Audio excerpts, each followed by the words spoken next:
42장 1절로 4절입니다. 이제 무대는 가나안 땅입니다. 야곱은 이집트에 곡식이 있다는 사실을 보고 들었습니다. 보고 들었다라고 하는 것은 단지 시각 청각적인 인지 사실이 아니고 여러 정보를 통해서 이집트에 곡식이 있다는 사실을 알고 경험했다는 것을 분명히 말합니다. 그는 아들들에게 묻습니다. 너희는 어찌 서로 바라보고만 있느냐? 이집트에 가서 곡식 사올 것을 주문합니다. 그러면 우리가 살고 죽지 아니하리라 말합니다. 여기 두 가지 점을 주목해야 되는데요. 첫째는 가장으로서 가족 생존을 위해 적극 노력하는 야곱 모습입니다. 어려움이 닥친 상황에서 상황에 대한 문제의식이나 대책 마련에 대한 행동 없이 그저 서로 바라보기만 하고 있는 아들들과 그런 상황에 대한 문제의식을 가지고 적극 해결책을 모색하는 아버지의 모습이 대조됩니다. 야곱은 결정권을 가진 가장으로서 이집트에 곡식이 있다는 사실을 알고 아들들에게 이집트에 가서 곡식을 사올 것을 지시합니다. 두 번째, 일시 피난처로서 이집트의 의미입니다. 기근 때에 이집트에 내려가 생존의 길을 모색하는 것은 처음이 아니었죠. 아브라함과 사라가 그랬습니다. 아브라함이 아내를 누이라고 속여서 우여곡절을 겪었지만 아브라함은 부유한 사람이 되어서 이집트를 떠나왔습니다. 그 가나안 땅에 다시 기근이 들었을 때 이삭도 이집트에 가려고 했습니다. 하지만 이때 여호와께서는 이삭에게 나타나서 내려가지 말라고 허락하지 않으셨습니다. 훗날 하나님께서는 이상 가운데 나타나서 야곱에게 이집트에 내려갈 것을 명령하십니다. 창세기 46장을 보십시오. 일시 피난처로서 이집트의 모습은 여러 번 나옵니다. 열왕기상 11장, 열왕기하 25장, 예레미야 26장 등이죠. 따라서 이집트에 내려가서 곡식을 사오라는 야곱 지시는 생존 노력 일환으로서 정당합니다. 야곱 지시에 따라 10명의 형제가 이집트로 내려갑니다. 여기에는 베냐민이 포함되어 있지 않습니다. 야곱이 그를 세이브했기 때문입니다. 야곱은 위험한 상황이 발생할 수 있는 이집트 여행길에 베냐민이 동참하기를 원하지 않았습니다. 그에게 어떤 재해가 미쳐서는 안 된다 생각했기 때문이죠. 얼마나 끔찍히 그를 사랑했는지 훗날 유다가 입증합니다. 창세기 44장 30절을 보십시오.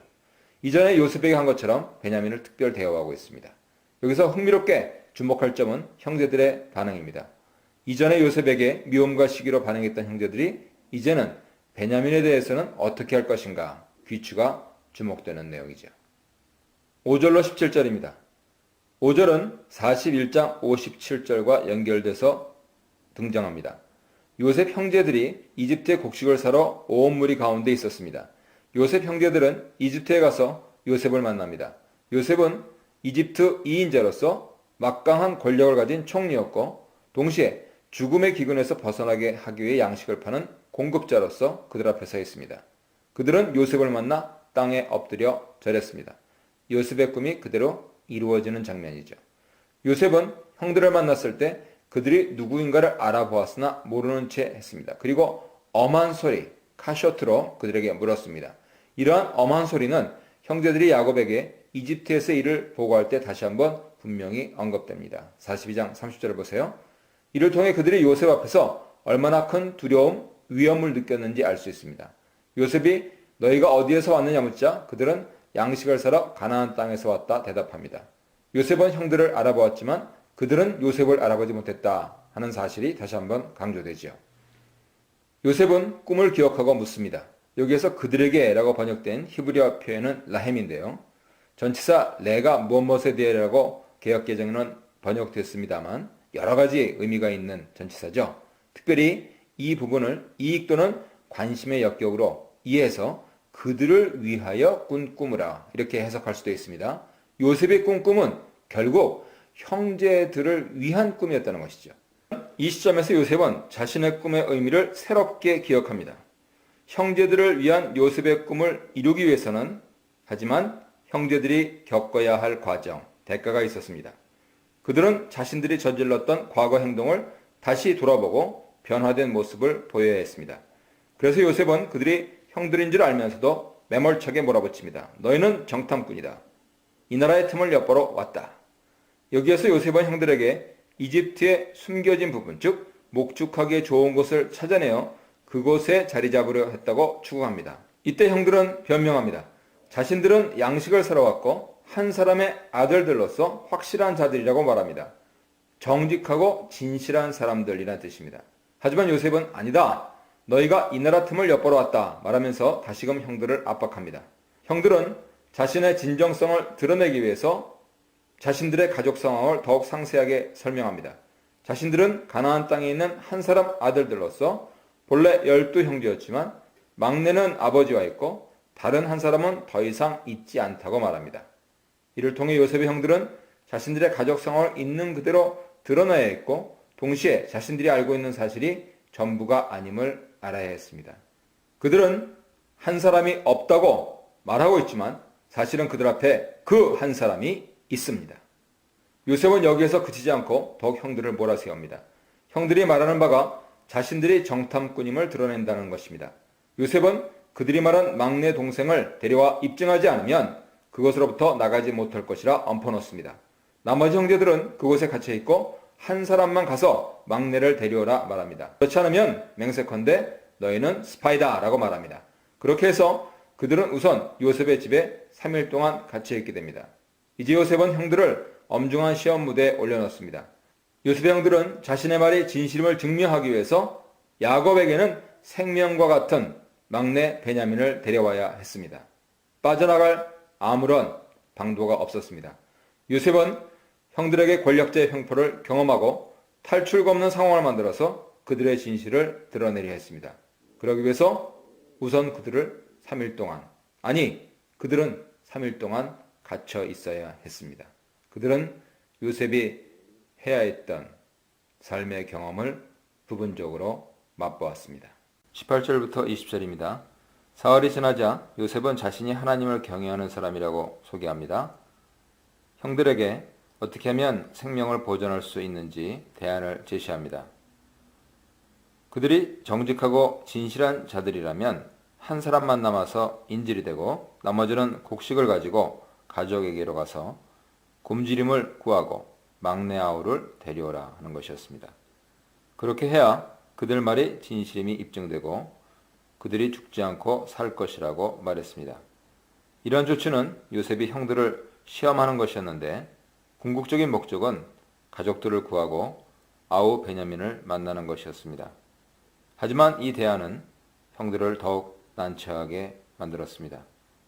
왜냐하면 그들의 말이 사실임을 입증하고 모두가 살려면 아버지의 생명과도 같은 베냐민을 이집트로 데려와야 했기 때문입니다. 하지만 선택의 여지는 없었습니다. 21절로 22절입니다. 요셉의 새로운 조치로 9명 형제들이 풀려나는 것은 좋았습니다만 베냐민을 데려오는 일은 큰 부담이었습니다. 이런 공경 속에서 그들은 자신들의 잘못을 깨닫게 됩니다. 요셉의 일로 징벌을 받는다고 이해할 수 있는 말들을 합니다. 그들은 자신들의 잘못된 행동을 고백하지요. 요셉이 자신들에게 애원했을 때 외면했다는 것입니다. 요셉과 같은 처지가 되고서야 형들은 그의 고통을 이해할 수 있었습니다. 르우벤이 말합니다. 그는 형제들에게 자신이 요셉을 죽이지 말자 했던 것을 상기시킵니다. 이러한 공경에 처하게 된 것은 자신 말을 듣지 않았기 때문이라는 것이죠. 그리고 자신들의 고통은 요셉의 핏값을 치르는 것이라고 말합니다. 23절로 25절입니다. 통역을 세웠기 때문에 요셉이 자신들의 말을 듣고 있는 줄 형들은 몰랐습니다. 요셉은 그들의 말을 다 듣고 눈물을 흘립니다. 그 눈물의 의미는 여러 가지 뜻이 있을 수 있겠죠. 어떤 분은 요셉은 형제를 다시 찾게 되었을 때 울었다고 하고 또한 르우벤을 재발견했음을 의미한다고도 볼 수가 있습니다.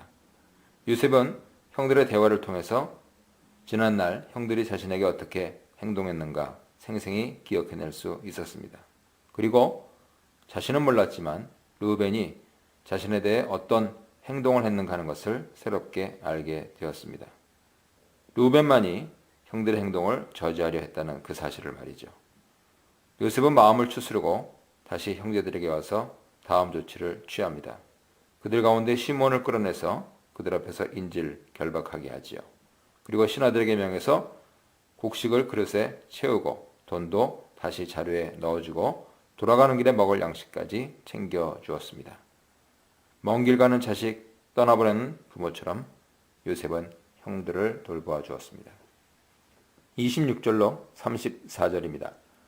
요셉 형들은 곡식을 나귀에 싣고 이집트를 떠나오는데 형제 가운데 한 사람이 여관에서 나귀에게 먹이를 주려고 자루를 풀었다가 자신의 돈이 자루아귀에 그대로 있는 것을 발견했습니다. 그리고 다른 형제들에게 이 사실을 알렸습니다. 형제들은 마음이 무너져 내려서 힘을 잃고 떨면서 말했습니다. 하나님이 어찌하여 이런 일을 우리에게 행하셨는가? 경악할 만한 일을 당한 그들은 모든 것이 하나님이 자신들에게 하신 일이라 하며 탄식했습니다. 예상치 못한 일을 당할 때 의미 없이 보이는 그러한 반응이 아니고 행동의 결과가 행위자에게 돌아가도록 섭리하시는 하나님 행동을 뜻하는 말이었습니다. 형들과 가족을 생각한 요셉 호의는 형제들을 더욱 큰 두려움에 휩싸이게 했지요. 요셉에게 스파이로 오해받던 그들이 자신들의 말을 입증해야 할 상황에서 이제 곡식값을 훔친 도둑으로 몰릴 위험에 처해 있었기 때문입니다. 형제들은 가나안 땅으로 돌아와서 아버지에게 이집트 경험을 모두 말합니다. 그들의 보고 가운데서 그들이 요셉을 어떻게 느꼈는가 드러납니다. 그들은 요셉을 그 땅의 주인이라고 지칭합니다. 아도네 하아레츠. 요셉의 권위에 압도되어 스파이로 오해받는 것을 벗어나기 위해 자신들의 가족 사항을 상세히 말했던 형들은 하지만 혐의를 벗어나기 위한 자구 노력이 더 큰 문제를 발생시켰음을 말합니다. 형제 가운데 시므온이 인질로 잡히고 그리고 아버지의 생명 같은 베냐민을 데려와야 했다 하는 것. 이것은 아버지 야곱이 가장 꺼려할 일이었습니다. 마지막에 너희가 이 나라에서 무역하리라 말한 것은 요셉의 말 가운데는 들어있지 않았습니다. 이것은 베냐민을 데려가면 어떤 결과가 있게 되는지 강조해서 아버지 야곱이 안심하도록 하기 위해 덧붙인 말입니다. 35절로 38절입니다. 말을 마치고 각자 자루를 쏟아내자 자루 속에서 돈뭉치가 나왔습니다. 이 광경을 보고 형제들과 야곱은 두려움에 다시 빠집니다. 이때 야곱은 탄식합니다. 자신의 자식들이 잘못된 행동을 해서 자신이 사랑하는 두 아들을 잃게 한다고 말합니다. 라헬의 남은 아들 베냐민까지 잃게 하려 한다는 뜻이죠.